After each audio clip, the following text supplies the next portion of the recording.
নয়াপল্টনে দলীয় কার্যালয়ে ব্রিফ করছেন প্রধানমন্ত্রী উপদেষ্টা ও বিএনপির সিনিয়র যুগ্ম মহাসচিব রুহুল কবির রিজভী। সরাসরি যাচ্ছি আমরা সেখানে।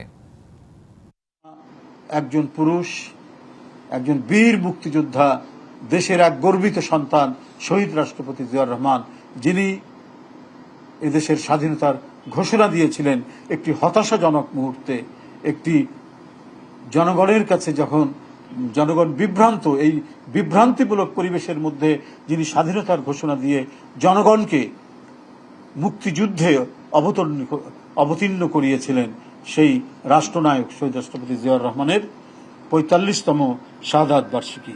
এই উপলক্ষে আমরা কর্মসূচি, ৮ দিনের কর্মসূচি ইতিমধ্যেই ঘোষণা করেছি। আজও আপনাদের সামনে আমরা বলবো যে আগামীকাল ৩০শে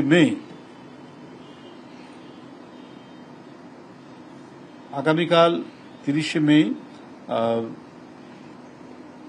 গণপ্রজাতন্ত্রী বাংলাদেশ সরকারের প্রধানমন্ত্রী এবং বিএনপি চেয়ারম্যান জনাব তারেক রহমানের নেতৃত্বে সকাল 11টার সময় শহীদ রাষ্ট্রপতি জিয়াউর রহমানের মাজারে পুষ্পস্তবক অর্পণ এবং ফাতিহা পাঠ করা হবে। ফাতিহা পাঠ এবং পুষ্পার্ঘ্য অর্পণ করা হবে শহীদ রাষ্ট্রপতি জিয়াউর রহমানের মাজারে। এই উপলক্ষে ইতিমধ্যেই পোস্টার প্রকাশ করা হয়েছে এবং বিভিন্ন অঙ্গ সহযোগী সংগঠনগুলো তারা পোস্টার করবেন, আলোচনা সভা করবেন। অলরেডি অনেকেই আলোচনা সভার তারিখ দিয়ে গেছেন এবং যে সমস্ত পেশাজীবী সংগঠন আছেন তারাও কর্মসূচি গ্রহণ করেছেন।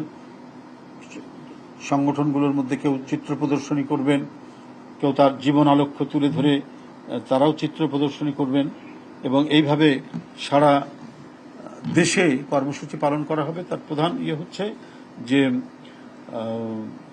ঈদ আসবে, সাথে ক্যাশব্যাকও আসবে। নিজের বা প্রিয়জনের জন্য কেনাকাটায় এবারও নগদ পেমেন্টে পাচ্ছেন দারুণ ক্যাশব্যাক। তাই যাই কিনুন, পেমেন্ট করুন নগদে। ভোর ৬টায়, আগামীকাল ভোর ৬টায়